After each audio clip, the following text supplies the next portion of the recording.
अगर आप matric board परीक्षा 2025 की तैयारी कर रहे हैं तो यह वीडियो आप लोगों के लिए है। आज के इस वीडियो में class 10th math model paper से चुने हुए मोस्ट इंपोर्टेंट ऑब्जेक्टिव प्रश्न पढ़ने वाले हैं, जो कि बोर्ड परीक्षा के लिए बहुत ही ज्यादा इंपोर्टेंट है। इसलिए आप लोग बारी बारी से सभी प्रश्नों को बनाते जाइए और सीखते जाइए हमारे साथ। तो पहला प्रश्न क्या है? पहला प्रश्न है tan a बराबर क्या होगा? तो आप सभी को एक फॉर्मूला पता होगा, सेक ए स्क्वायर थीटा माइनस में tan स्क्वायर थीटा। क्या होता है? सेक स्क्वायर थीटा माइनस में tan स्क्वायर थीटा बराबर कितना होता है? 1। यहाँ पर बताना क्या है आपको? tan a बराबर, तो यहाँ पर अगर हम tan थीटा बराबर निकालें तो क्या हो जाएगा? tan स्क्वायर थीटा बराबर फॉर्मूला क्या हो जाएगा? सेक स्क्वायर थीटा, एक को इधर लाएंगे तो माइनस एक, tan स्क्वायर थीटा उधर गया तो प्लस में tan स्क्वायर थीटा। लेकिन आपको बताना है tan a, तो यहाँ पर स्क्वायर को बराबर के उस साइड ले जाएंगे तो क्या हो जाएगा? tan थीटा बराबर रूट में सेक स्क्वायर थीटा माइनस 1। तो यहाँ से सही, इसका सही आंसर tan थीटा बराबर root under sec square a minus 1। तो ऑप्शन बी करेक्ट आंसर हो जाएगा। ठीक, अगला प्रश्न देखिए क्या है। 2 नंबर प्रश्न है, दो वृत्तों का व्यास 9 सेंटीमीटर और 7 सेंटीमीटर है, तो उनके क्षेत्रफल का अनुपात ज्ञात कीजिए। व्यास दिया गया है, मतलब d बराबर दिया गया है, बड़का d मान लेते हैं 9 और छोटका d 7 सेंटीमीटर, दोनों दिया गया है। यहाँ पर आप ट्रिक की मदद से मात्र 1 सेकेंड में इसका आंसर लगा सकते हैं। दोनों का स्क्वायर निकाल देंगे, 9 9 81 या 7 7 49, ऑप्शन डी इसका करेक्ट आंसर हो जाएगा। लेकिन यह कैसे होगा उसको समझिए। देखिए d बराबर हो गया, अब वृत्त का क्षेत्रफल निकालना है तो हमको त्रिज्या मालूम करना है, तो r बराबर क्या हो जाएगा? 9/2 सेंटीमीटर, और यहाँ पर भी छोटका r बराबर क्या हो जाएगा? 7/2 सेंटीमीटर। अब वृत्त का क्षेत्रफल क्या होता है? पाई r स्क्वायर, तो पाई r स्क्वायर, नीचे में भी पाई r स्क्वायर। देखिए पाई पाई कट जाएगा, अब बड़का r का स्क्वायर मतलब 9/2 का स्क्वायर। ठीक है, अब फिर देखिए बट्टा में छोटका r का स्क्वायर, तो 7/2 का स्क्वायर क्या हो जाएगा? 7/2 का स्क्वायर। इसको सॉल्व करेंगे तो क्या हो जाएगा? 9/2 का स्क्वायर, 9 9 81 और 2 दूना 4, फिर गुना में 7/2 को जब गुना में लिखेंगे तो हो जाएगा 2/7 का स्क्वायर। और 2/7 का स्क्वायर कितना? 2 दूना 4, 7 7 49। ठीक है, तो यहाँ पर 4 4 कट जाएगा, बचेगा कितना? 81/49। इसको अनुपात में लिखना है तो 81/49 हो जाएगा। तो करेक्ट आंसर क्या हो गया? 81/49। इसे आप मात्र 2 सेकंड में आंसर लगा सकते हैं कि अनुपात लगा देना है। जैसे यहाँ पर 9 और 7 सेंटीमीटर था, 9 9 81 अनुपात 7 7 49 इसका करेक्ट आंसर हो जाएगा। तो इस तरह से आपको सॉल्व करना है और आंसर लगा देना है। ठीक है, देखिए अगला प्रश्न क्या है। 3 नंबर प्रश्न है, निम्न में कौन अपरिमेय नहीं है? क्या बताना है? ध्यान दीजिए, निम्न में से कौन अपरिमेय संख्या नहीं है? तो यहाँ पर देखिए रूट 10 का वर्गमूल नहीं निकलेगा, रूट 24 का भी परफेक्ट वर्गमूल नहीं निकलेगा, रूट 35 का भी वर्गमूल नहीं निकलेगा, और यहाँ पर डी नंबर ऑप्शन की बात करें मतलब रूट अंडर 121 क्या हो जाएगा? परिमेय संख्या। ठीक है, तो इसका वर्गमूल निकालेंगे तो 11 और 11 हो जाएगा परिमेय संख्या, मतलब यह अपरिमेय संख्या नहीं है। तो ऑप्शन डी करेक्ट आंसर हो जाएगा।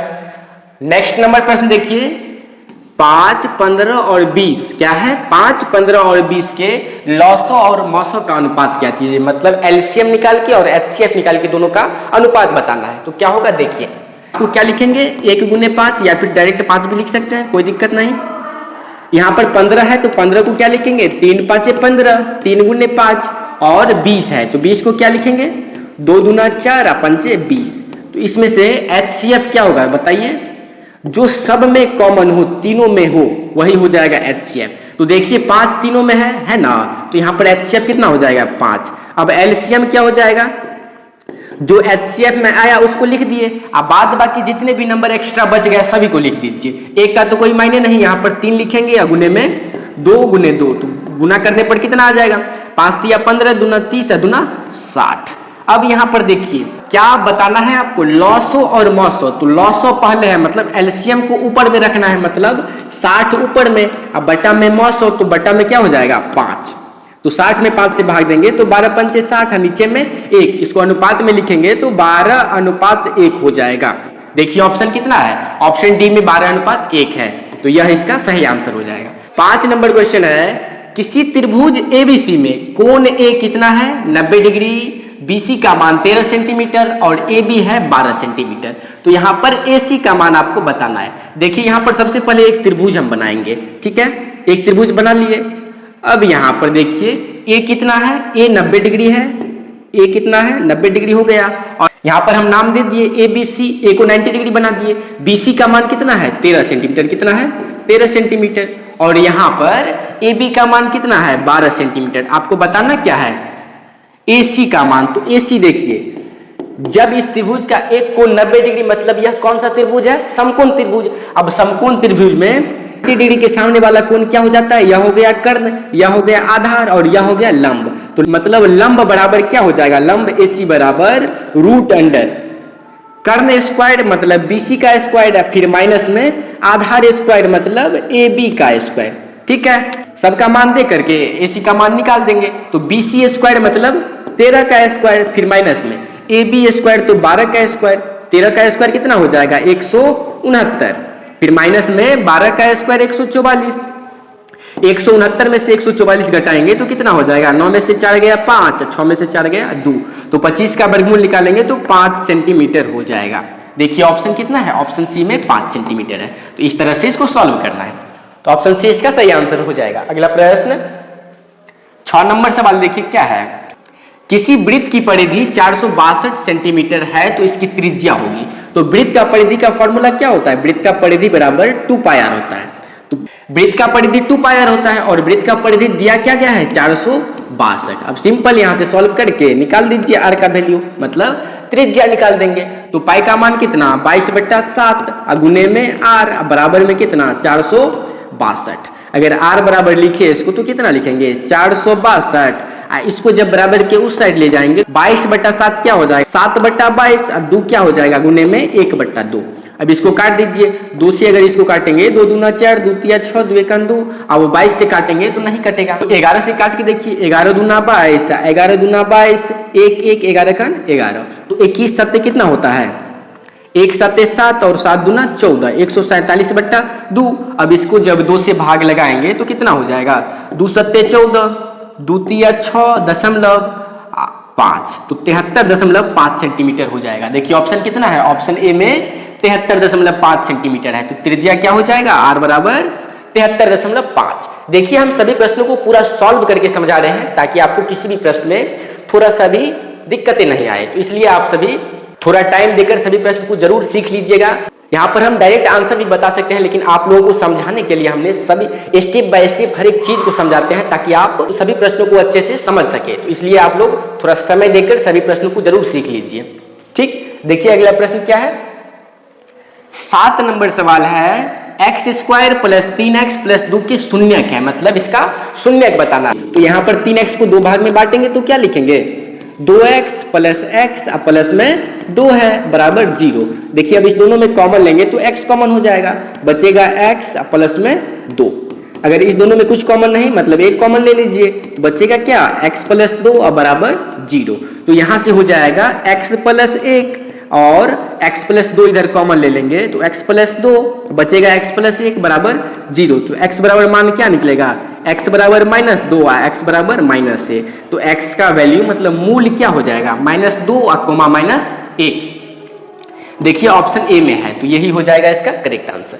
8 नंबर सवाल क्या है, इसमें आपको बताना है बहुलक। बहुलक बताना है तो आपको ध्यान देना है आंकड़े में सबसे अधिक बार आई हुई संख्या ही उस आंकड़े का बहुलक कहलाता है। ठीक है, तो आंकड़े में देखिए सबसे ज्यादा बार कौन सी संख्या आया है 3 3 3 3, मतलब 3 जो है 4 बार आया है, तो सबसे ज्यादा बार कौन आया है 3, तो बहुलक क्या हो जाएगा 3। देखिए ऑप्शन कितना है, ऑप्शन डी में 3 है, तो ऑप्शन डी करेक्ट आंसर हो जाएगा। तो बहुलक निकालने वाले प्रश्न परीक्षा में पूछे जाते हैं। नंबर सवाल में आपको बताना है सेक 30 डिग्री का मान। तो सेक 30 डिग्री का मान क्या होगा, अब आप ध्यान दीजिए cos 30 डिग्री का मान क्या होता है, cos 30 डिग्री √3/2 होता है। तो सेक हो जाएगा उसका उल्टा, तो सेक 30 डिग्री क्या हो जाएगा √3/2 का उल्टा 2/√3। तो यहाँ पर क्या लिख देंगे 2/√3।